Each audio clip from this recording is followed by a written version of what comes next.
So welcome along everyone that we've got here. We've got a few people from over the place. I would like to introduce Lee Gleeson. Lee is from the Northern Territory, Alice Springs. Is it Parks and Wildlife? Your actual, who you actually work for, Lee? Bushfires NT. Bushfires Northern Territory. Excellent. Yeah. Lee has had a long history in bushfire, especially in Victoria, but has, I believe, been all around Australia, especially teaching aircraft roles and teaching lots of different things in bushfires. Actually taught myself 18, 19 years ago down in Anglesey, and been overseas too, Lee? Yep. Yeah, been on a few deployments overseas. So has recently moved up to the Northern Territory, been up 2 years up there, nearly? 16, 17 months. Excellent. So I'll handball over to Lee, and thank you, Lee, for taking your time out tonight, and thanks. No worries. So you want me to hit share screen? Yep, if you've got a presentation to share, sure. So I think Lee's got a bit of, and then we'll ask some questions. Can you see that? I can't yet. Can anyone else see it? No. Nope. No screen share.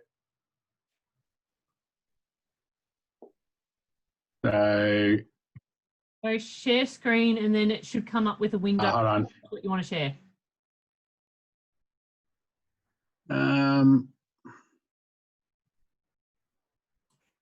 No. Multiple. Share your screen. Your entire screen. There we go. There we go. Is that better? Yep. Yeah. All right. So as Sarah said, I moved here with my family to Alice Springs back in February 2019. The job I am in is the Senior Fire Management Officer for Central Australia with Bushfires NT, and there are also volunteer bushfire brigades. So I just said that, and I look after what's called the Alice Springs region and the Barkly region. For anyone familiar with the Northern Territory, there's a place called Elliot up the Stewart Highway. That's basically my northern boundary with our Savannah region. And to the west of me, I've got Western Australia. To the east, I've got Queensland. And to the south, I've got South Australia. The area I look after is about 4.5 times the size of Victoria. We have 4 permanent staff and around about 40 volunteers. So I started with bushfires back February 4th last year. Long history with starting with the CFL and right through to DELP.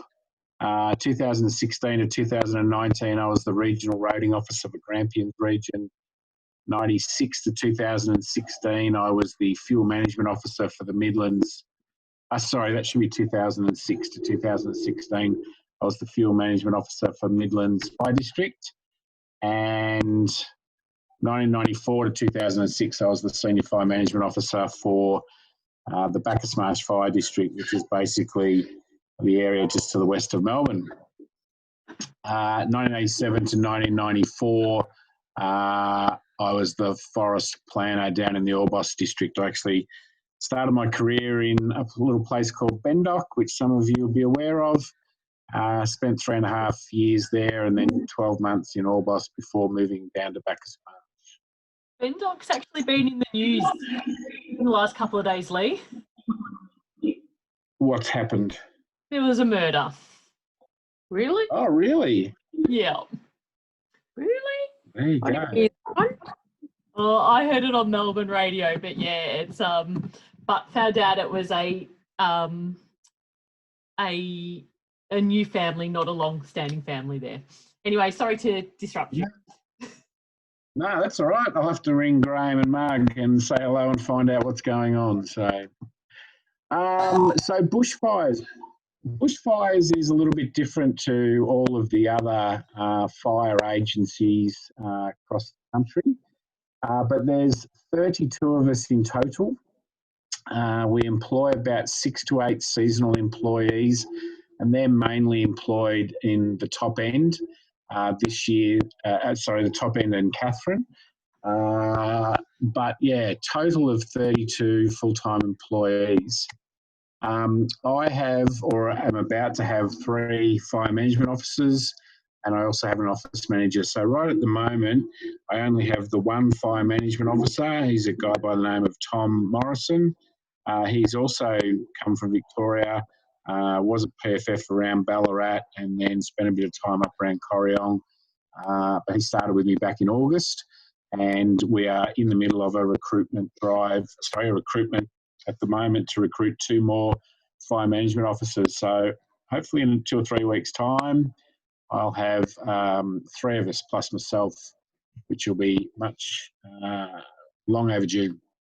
In the Territory, we have 20 volunteer bushfire brigades. Around about 15 of them are based up around the Darwin rural area. I have 1 brigade at Tennant Creek. They have about 10 members, and I have a brigade at Alice Springs with about 30 active members. There's about 250 volunteers all up in the Northern Territory with bushfires. Our top end fire season is generally between June and August, so they're right in the middle of early season burning at the moment. Tom was actually duty officer for the Territory over the last 2 nights, and it's right in the middle of a period where we get plenty of burning happening and plenty of fires as well. So the fire season will start to take over the burning season in the next few weeks. Central Australia, our fire season's December through till March. That can vary November through to February or January through to April, but in general, December through to March are our hottest period of time. I guess, and I'll talk about it a little bit more later, but our fire seasons aren't so much driven by the weather. Most of you would see the weather in the Territory is a balmy sort of 40 degrees most of that summer period. The winds can get up at times, but in general, the winds are lighter than what I experienced across Victoria. But we have these hot days, 40, 50, 60 days in a row of 40 plus degrees. But this year and last year, for example, we had no fuel on the ground. So even if fire started, it wasn't going very far and it wasn't going to cause too many issues. Whereas the top end, their fire season, they pretty much have a fire season every year.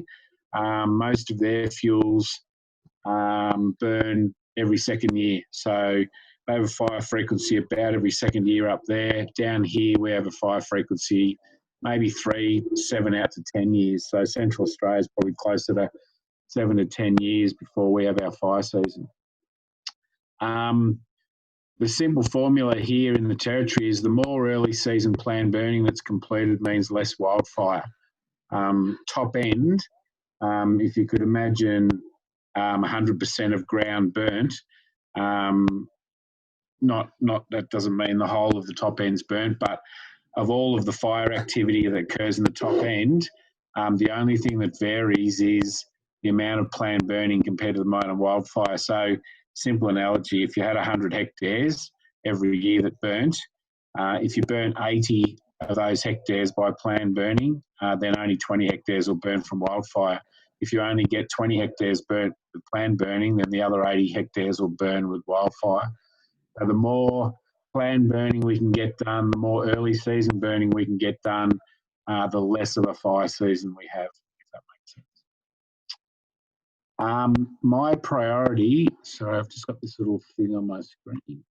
My priority at the moment is planning for what we're calling our next 2011. So back in 2011, I should have found out the exact figure for you all, but remember I said the area I look after is about 4.5 times the size of Victoria. Well, back in 2011, about 2 times the size of Victoria burnt in that fire season.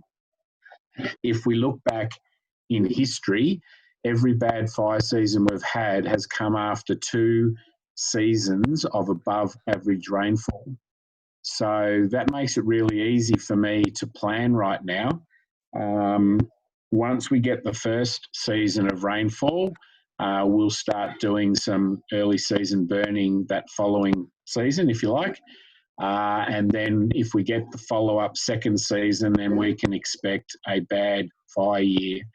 And therefore, April through till November is our chance to get that early season burning done before the fire season. So we're gearing up for that right now, and I'll cover that off shortly.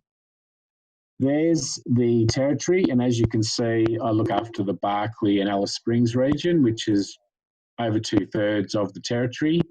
Most of the fire activity, though, occurs in the Savannah and Vernon Arafura Arnhem area.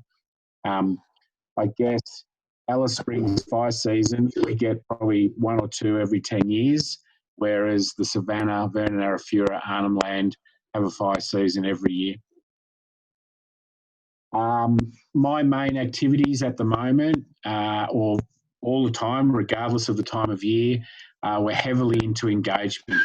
So we're engaging with the pastoral stations, Parks and Wildlife, Parks Australia, Central Land Council and the Northern Land Council. They're effectively our main sources of engagement. We have other engagement with the Northern Territory Fire Rescue Service, which look after the townships, police and the other, state emergency service, etc. We engage with them, but primarily because our landscape's outside the town area, they're our main stakeholders. Where bushfires is different to all the other jurisdictions like DELP and other land management agencies, a little bit like the CFA, we're all about coordinating between those stakeholders above, coordinating planned burning activities, and we coordinate fire suppression activities. So in the territory, the landowner is responsible for the fire. And we only get involved if that fire escapes the property or has the potential to escape the property and involve other stakeholders. So if people wanted to look at a site, if they type in NAFI into Google, the Northern Australia Fire, I can't think what the I stands for, we'll bring up a map of the territory or Northern Australia, and you can see hotspots. So the satellite goes across a couple of times a day and identifies hotspots on the landscape, which will be fires. Just be wary. Some of them will be things like gas plants, etc., flaring off. But if we see a fire out on a property, then we can quickly work out the potential for that fire. We'll call the stakeholder. Most of the time it's a pastoral station, and the pastoral station will either say, yep, we're pretty right with this one, or if we can get some assistance, that would be appreciated. We would then call the neighbours and others and coordinate a fire suppression response. Likewise, heading into our next bad fire season, we'll be all about coordinating with those landowners and coming up with consolidated planned burns that will involve, massive areas compared to what those in the eastern states would be used to. So we might be fuel reducing areas in the hundreds of thousands of hectares and flying planes with incendiaries over those areas. So our job is coordinating more so than actually owning the planned burning program or owning the fire suppression program. We do a fair bit of training. So we train pastoral station employees, we train Parks and Wildlife, Parks Australia employees, and also the ranger groups that are involved with the Central Land Council and Northern Land Council. So I guess I'm only getting back into the training at the moment, and our training packages are quite dated, and they're, as some of you could imagine, are a mishmash of the different states and territory training packages. So I'm working with our training manager to update them and make them more relevant to, especially to the Central Australian environment. I might end up delivering potentially up to 10 to 12 what I'd call the general firefighter training package that DELP offer, probably 10 or 12 of those a year to maybe 60, 70, 80 people, so quite small groups spread across the landscape. The other part of our job is assisting the brigades. They come under the Bushfires banner, but they're all incorporated bodies. So again, different to the CFA, they're not under one banner. Each brigade operates differently. They just have a Bushfires badge of the size of their vehicles. Look, it's only a matter of time until we have what I'll call a major incident up here by way of an injury or, potentially a death. The brigade members, especially in our top end, are exposed to very intense, fast-moving forest fires every year.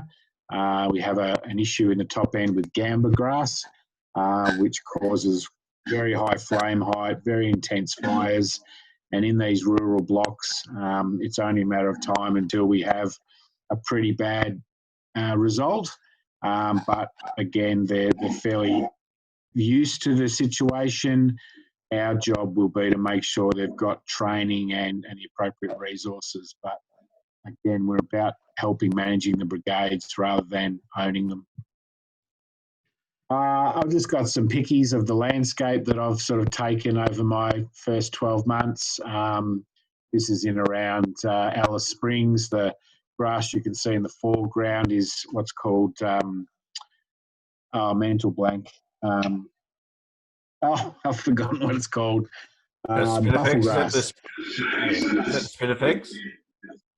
Sorry, it's buffle grass. So it's an introduced grass. It was introduced to the territory as feed for livestock.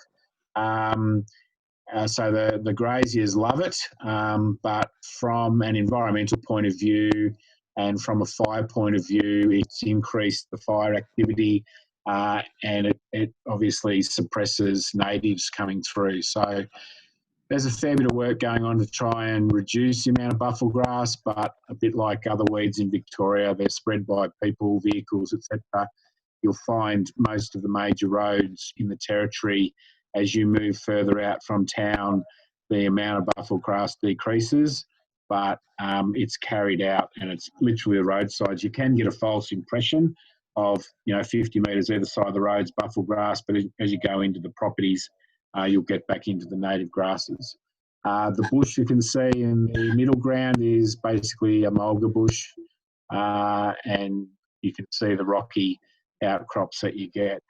I was probably a bit ignorant about what the territory looked like myself until I got here. I sort of expected flat, open plains, but there's huge terrain through the territory. For me, it's quite spectacular. Central Australia, for me, I can't get enough of it. I've driven thousands of Ks in the last 12 months and I've loved every kilometre I've driven, whereas I go north of Elliot and you go into more of a forest type environment, and because it gets burnt every year or every second year, it's quite monotonous and actually almost looks like plantation. There's our Bushfires logo, and you can see there it says Fire Protection Zone. So if you can imagine around a township, we have a zone called the ERA, the Emergency Response Area, and our colleagues from the Northern Territory Fire Rescue Service, they look after all the fire activity in there, similar to a brigade, around Werribee or something like that. They look after the structures and any rural blocks in that area. immediately outside that area, and it used to be a 50-kilometre radius all the way around Alice Springs. Recently, we've changed that to block boundaries. That zone outside that ERA, and if you just imagine about 50 k's out from town, that's called our fire protection zone, and that's where, from a landowner's point of view, they need to maintain strategic breaks, and they have some permit conditions where they need to get permits for burns and the like. So not as stringent, I guess, as the eastern states. All they have to do is get a permit to burn, which is basically, I can issue that within minutes to them over the internet. And that's about it, really, besides their breaks. Top end, it's a lot different. You've got a lot more rural blocks, etc. Middle of their fire break inspection, a bit like the inspections that the councils do across Victoria every year, or should be doing in relation to grass growth. We go out and do fire break inspections. Again, this is up near Tennant Creek. Really, I just took a photo of the fire danger rating sign. We're replacing a number of our signs. They're getting a bit old, as you can see by that one. Sorry about my finger in the photo there, but some of the signs up here bring a smile to the face. There's another one. This one here is good 300 or 400 k's out from Alice Springs, or it might have been out from Tennant Creek. When I go out and do the engagement, I'll jump in either a twin cab or a slip-on type unit on a Monday morning, and I'll head off. I'll have a sat phone, I'll have a tracking system, and I'll take my swag with me, some food, etc. And I will, in a week, cover anywhere between 2,000 and 3,500 k's, and I might visit 8 to 10 stations over that week, literally driving hundreds of kilometres between stations, very remote, may not see a person until you arrive at the station. Absolutely spectacular countryside, just fascinating. When you're driving down someone's driveway from the main road down to the homestead, and it's 60-kilometre driveway just to get down to the homestead, just gives you an appreciation of, the vast expanse that is the Northern Territory. Look, I just took this photo. It's way out sort of northeast of Alice Springs and sort of southwest of Tennant Creek. Visited a couple of stations out there, Epinara Station and Kurundi Station. Kurundi Station, probably my second most fascinating station I've visited, only because the guy that owns that, he and his wife, are very knowledgeable people from a fire perspective. And we'd probably spend an hour or so with each owner, sitting around a kitchen table, having a cuppa, discussing fire management. I ended up spending 4.5 hours with Ben at his station. Couldn't get away. We just talked and talked and talked about fire management. It was really good. The most interesting station I've been to is a station called Supplejack, 700 kilometres northwest of Alice Springs, a 9-hour drive to get there. So literally drove from Alice Springs to Supplejack, stayed the night at Supplejack, had dinner with them, sit around the table, have a few beers, chat all night, and then the next morning drive through to the next station, which was about a 400 or 500 k drive back. Called into that station, then went down to a station called New Haven, which is a wildlife conservancy, stayed with them, and then the next day wanted to call into a few stations on the way back into Alice Springs, but no one was home, so got back a little bit early. But that's basically an engagement trip. We'll try and tee up half a dozen or more stations and spend 3, 4, 5 days on the road. Absolutely sensational. Get paid for it. And get paid an extra, I think it's about $110 a day to look after yourself from a food perspective. The stations all have, most of them have accommodation. Most of them have fairly big kitchens because they obviously in good times have a number of staff that work on the station and stay with them. So we're getting accommodation out there, pretty much 3.5 star accommodation, so it's perfectly fine. There's my vehicle and our Central Australia fire training trailer. So yeah, same vehicles as you guys down there, pretty much the same from a slip-on setup. Our medium tankers are basically old WA type tankers. So our fleet's fairly aging. We're in the process of upgrading it now. Just another photo showing the expanse up in the Barkly region. It's basically known as the Mitchell Plains grasslands. And I took a photo, I couldn't find it today, but I took a photo out in the middle of this property, and as far as the eye can see in all directions, I could not see a tree. It was all grass. So that's where most of the big cattle stations, the corporate cattle stations are. Huge turnover of cattle, and yeah, phenomenal. But just the expanse of the place just blows me away. That's not particularly Ayers Rock, but another rock nearby called Connors? Yeah, something like that. If anyone's been up here, they might know it. Yeah, it's on the drive out to, yeah. I'm a It's territory on the boy. drive out to, yeah, very good. It's on the way out to Uluru, but yeah, pretty impressive. I put this photo in. I was driving southeast of Uluru, came in the back of Uluru there, and I was driving along this road and saw this little critter. I reckon I spent 10 or more years burning grasslands west of Melbourne for this little bastard and never saw one. And I'd been in the territory for less than 6 months, and here I found one all by myself. The poor little boy, that's a wheel track there. He was stuck in the wheel track. He couldn't get out. He'd go up the side of it and then slide back in. So it's a legless lizard for those that don't know. There's me. I was on fire duty, so we get deployed to the top end probably 3 or 4 times a year for a week. This was a fire out near Dundee, and I was set out there this day to, quite interesting, to catch up with a station manager. The fire was on his station. The stations next door were concerned that the fire was going to escape from his property. I drove out there to provide some assistance to the landowner. They were putting in some brakes, and when I arrived, they were all having a chat. Many of the stations up here have Robinson 44-66 type aircraft, helicopters. Helicopter was there, literally turning hot, and as soon as I got there, they wanted to get me up in this thing, and there was no way I was going anywhere near it with my aviation background. I'd heard all about these Robinson aircraft. When the pilot comes up to you with cut-off sleeves and the like, it's like, no, I don't need to. You got to go. I said, no, I can see what the fire's doing from here, thanks. So that was one of my fires that I attended. This was the first fire I attended as an air attack supervisor.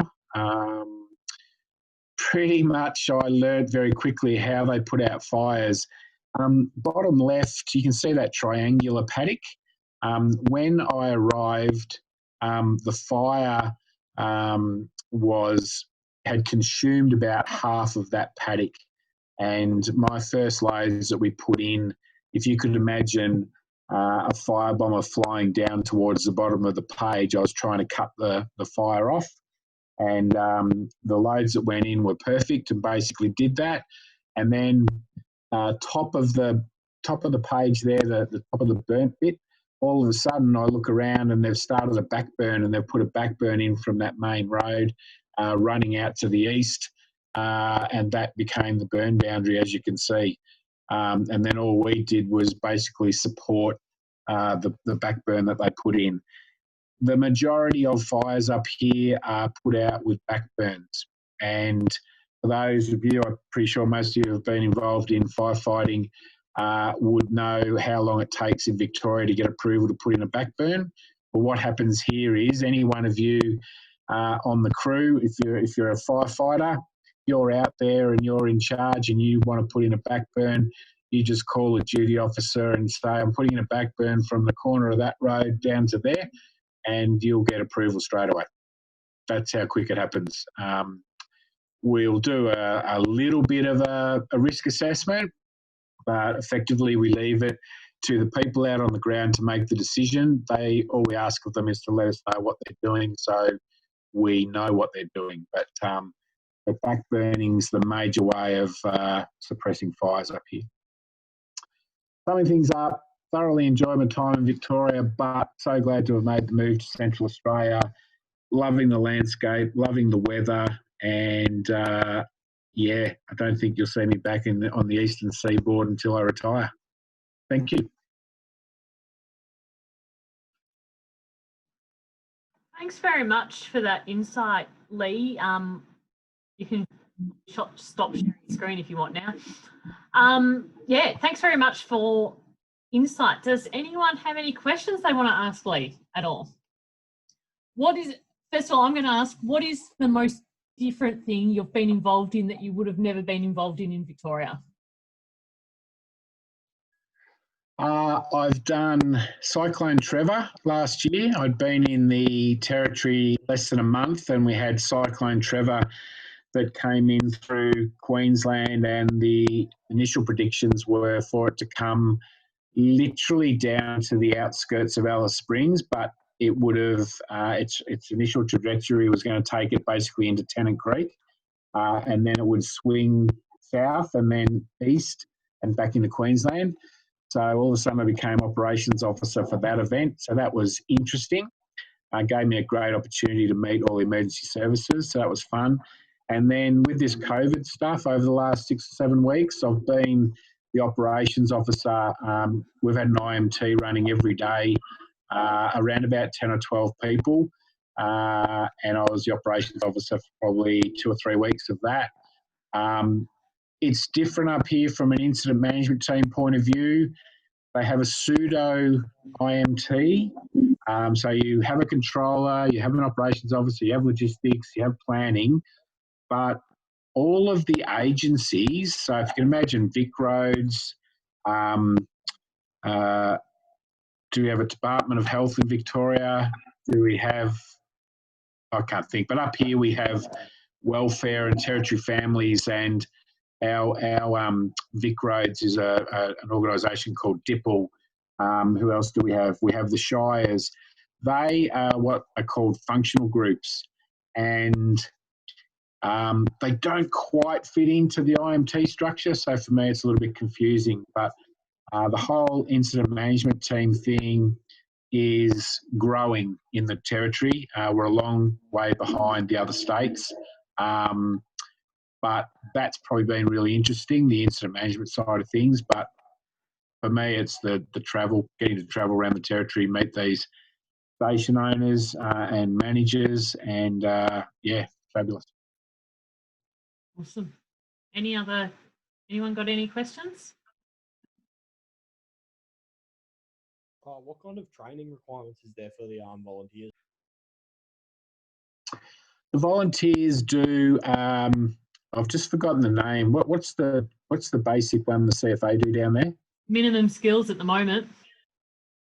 Right. So, and then the general firefighter, which is very similar to general firefighter, and they're bringing in a general firefighter. Yeah. So that's exactly what the volunteers up here do, is what we call FF1, Firefighter 1. And as I said earlier, it's a mishmash of all the other courses that all the other states and territories run, but it's almost identical. It does need a major upgrade. They do cover off on stuff that just is a bit mind-blowing for me when I've come from Victoria. They cover in too much detail for my liking: fire extinguishers, hazardous chemicals. There's something else that they cover which is just, from a firefighting point of view, from a rural firefighting point of view, is way outside scope. But yeah, we're building on that. But yeah, it's just the same, general firefighter / minimum skills.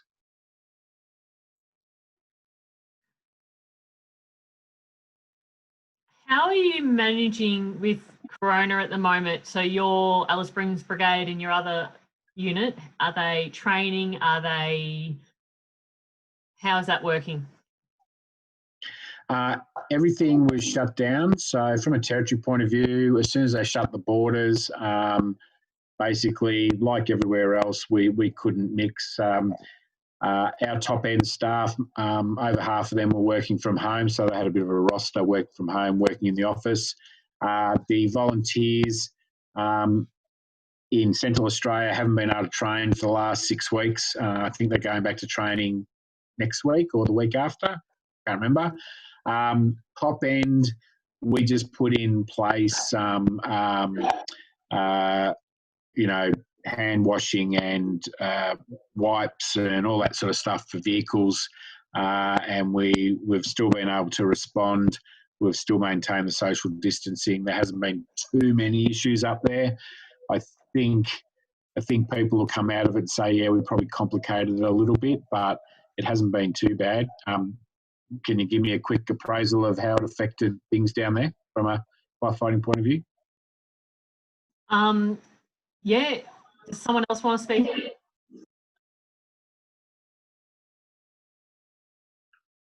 Doesn't sound like it. So at the moment, limiting no training. Brigades are doing Zoom, Office, Microsoft Office meetings and other things. We're still responding, limiting numbers on trucks. So a truck that can fit five or six members in, we're limiting 4.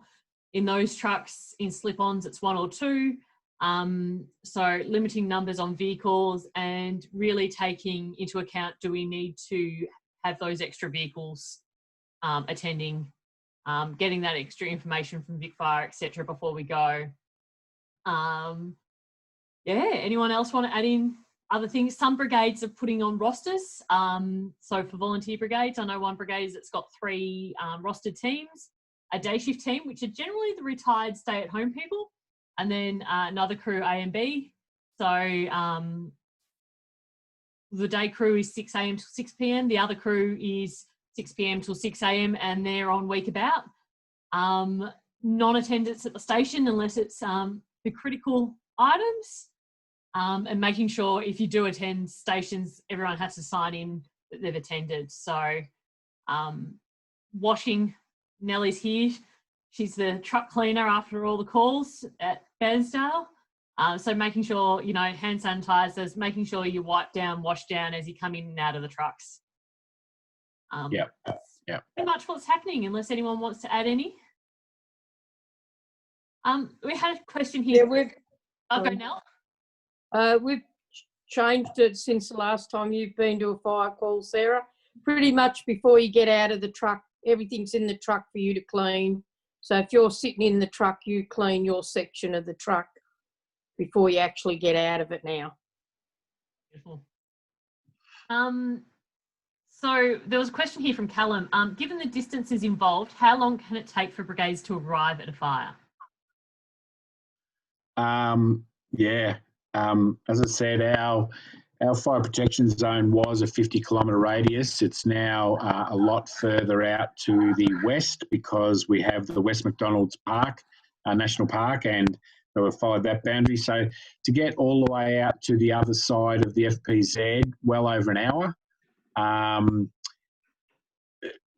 In general, because we only really respond to the FPZ, most of them are out there within 20 minutes, 30 minutes. If we are going out to help a station, we could be on the road for 2 or 3 hours before we get out to the station. So, the distances are just huge. It's really funny from this isolation point of view. As I said before, our engagement, usually we jump in a car and drive out. Well, we haven't been able to do that. So we've been emailing and phoning the stations to gather the information we require. For the stations, there's not a lot of difference. They're in isolation pretty much, 25 days out of the 30 of every month. They're sitting out on their stations by themselves and might not see people for, a month. So for them, this hasn't been a huge impost. But yeah, the distances are interesting, and yeah. Do you have targets you need to meet? So I know in CFA we've got response times. You've got to respond within so many minutes. In DELP or FFMV, we've got success of keeping fires under this first response, first attack, this size. Do you have those factors? No, there's nothing here, Sarah. From an Alice Springs and a Tennant Creek perspective, everyone basically lives in town, so we can be at the station within 5 or 10 minutes and out the door. But because it is then a 15, 20 minute, 30 minute, even hour to get to the fire, saving a few minutes getting to the station is neither here nor there. Obviously, we don't have the assets that the eastern states have, so that's not usually a concern. Most of the small communities, most of the homesteads are all protected really well with fire breaks, and many of them will do burning off their fire breaks. So usually you don't need to worry about built assets.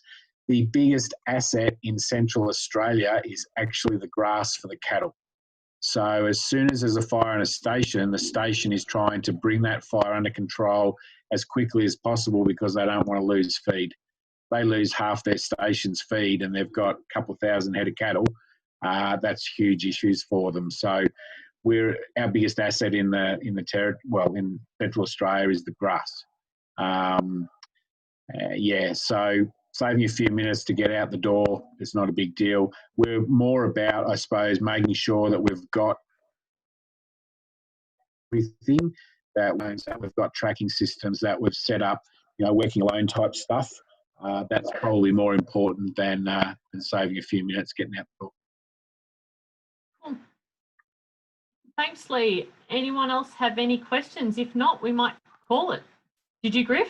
You've come off. Yeah, I got one. So with when they do the fire breaks, do you guys do that, or is it more the owners of the stations that do it? Like, if you got to go out there to help them like with the firefight, do you take graders with you, or do you use whatever the station has? The stations are responsible for their fire breaks, and I would say there aren't too many fire stations. There aren't too many stations that don't have their own grader and or loader and or dozer. Some of them have multiple. Most of these stations are pretty much self-sufficient. They have these machines. They can fix their own machines. I drove out to a station called Tobermory, which is out near the Queensland border, about 35 k's shy of there. I got a flat tyre, did a bit of damage to the rim, etc. We carry 2 spares, obviously, but it's always nice to keep 2 spares. Next morning, straight after breakfast, that tyre was changed over, the rim was belted out, and I was on my way again. Cost us a little bit extra for the tyre, etc. But these stations can just about, build you a car or, whatever. So, but it's their responsibility, and most of them have their own gear. Yeah, that's right. With the volunteers, do they have, like CFA and whoever, do they have the 2 sets of uniforms, so like wildfire and structural?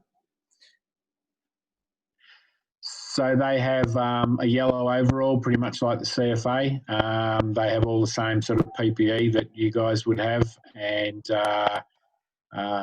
staff similar. The uniform and the PPE has evolved a little bit and is still evolving. I could probably safely say within 12 months we'll probably have something that's a little bit more uniform, for want of a better word. There's a fair bit of mix and match at the moment. Being such a small 30, less than 40 people, and then with the 250 vols, who, as I said, they have a bushfires patch on their arm, but everything else the brigade pays for. So the brigade pays for all of their own PPE. there has been a tendency for us not to be able to find a contract to supply such small numbers. So a guy by the name of Josh Fisher, who used to work for Delp, who used to be out at Horsham, he's my boss. He's been trying to attach himself to one of the uniform or PPE suppliers in one of the eastern states, because all you're asking them to do is potentially supply a slightly different colour, but that's what we're trying to do is bunk onto a contract that's already in place. But yeah, same uniform. It's just that the brigades pay for their own. Each individual brigade pays for their own, and Bushfires just looks after their staff and seasonal. Do you see? See a question there. What? Sorry, Sarah. See the question there? Yeah, so we have, what's it called? We obviously have sat phones, but we have Tracer Track or the Spot Tracker, and pretty much just a little sort of cigarette-sized thing. Turn it on. When I push the OK button, we can set it up so that certain people get either an email or a text message to say we're okay. There's an SOS button, so a different set of people will get a different, will get that message. We plan our trips so that if I'm leaving Alice Springs, halfway to Tennant Creek, there's a place called Tea Tree, so I'll hit the OK button at Tea Tree, I'll hit the OK button at Tennant, and then I might head out. So about every 2 hours we hit the OK button, people know where we are, and then if we don't call in or they can't see us, then they'll call us on the sat phone. So it works pretty well. We've got enough provisions with us to be able to camp out overnight, plenty of water, all that sort of thing. One of the biggest differences here is just about every vehicle's got a fridge on it. So, yeah, feel quite comfortable driving. We carry 2 spares.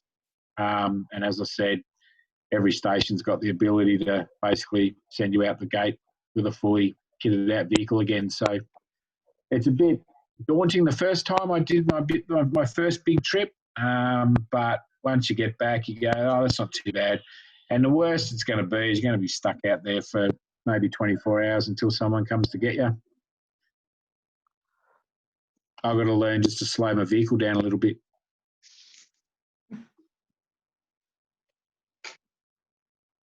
Thanks. If we don't have any questions, anyone, we might wrap up for the night. Thank you very much, Lee, for your time. Very informative, very interesting what you do. So, yeah, thank you very much. And for everyone else, next week we've got Steph Rodarangi, and the following week we've got Trevor Owen. So, and then I think we've got a Micah paramedic lined up. So we've got the next couple of weeks all a lot lined up. Should be looking good. So, yeah, thanks very much, Lee, and enjoy the rest of your night. Cheers. Thanks, guys. Thank you. Thank you. Thank you.